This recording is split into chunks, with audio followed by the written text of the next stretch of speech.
All right, so last class we added the lines. We needed to have 6 or 7 lines total.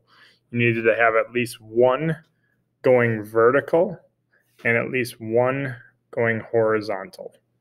All right, if you had that, great. And then we added a couple more to make it a total of 6 or 7. So what that does is it creates all of these little rectangles and squares. So for today, we are going to use 3 colors, and 3 colors only. One of them being yellow, red, and the last color is blue. Okay. So red, yellow, and blue. I'm going to start with red. And the requirements here are that you only have to do at least one rectangular square red, one rectangular square yellow, and one rectangular square blue. So one of each of these colors. And if you do more than that, that's fine, but you have to leave at least one white. Okay? So when we color, most of us know how, but this is a trick because we don't want to go outside the lines. So what I do is I outline, and you'll notice I turn the paper as I color. Okay. And then after I'm done outlining, then I can slowly color going back and forth.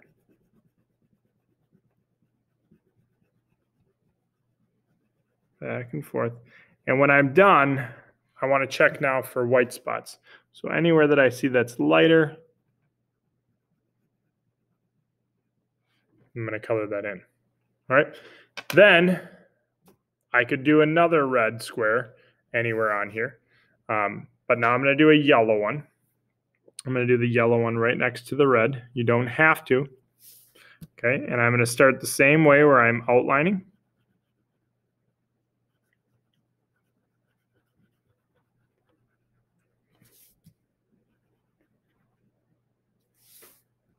Okay.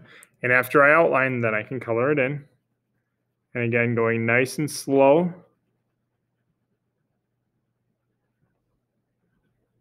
Making sure not to make really long back and forth marks. When you go long, then you don't have as much control.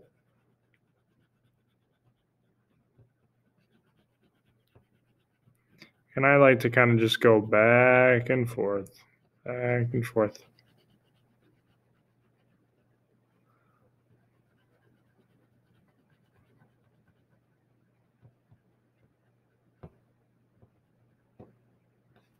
Okay, so now I have my red, my yellow. Now I'm going to do blue. Okay, and I'm going to do this square all the way over here. My blue.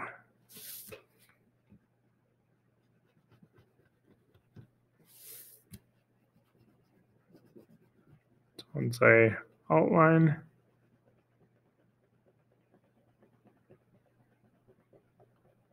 when I didn't outline the edge, you can if you want. You don't have to.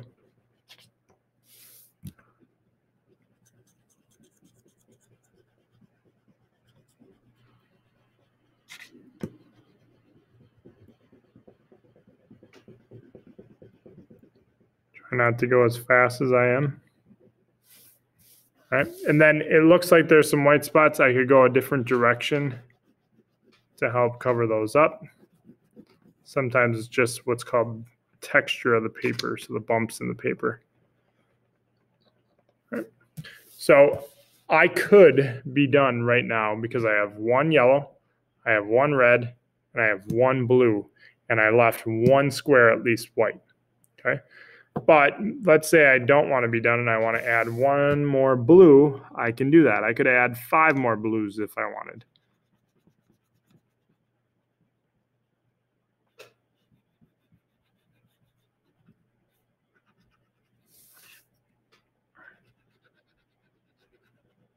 So you need at least one. You could have more. Okay. So I could say, nope, that's what I want, and I could be done. All right. So please remember, You need at least one red, one yellow, and one blue. You can do more than that. Just make sure you leave one left white as well. Okay, so I could be done, and that is this week's step. So you're coloring in some of your rectangles and squares using primary colors only. Good luck.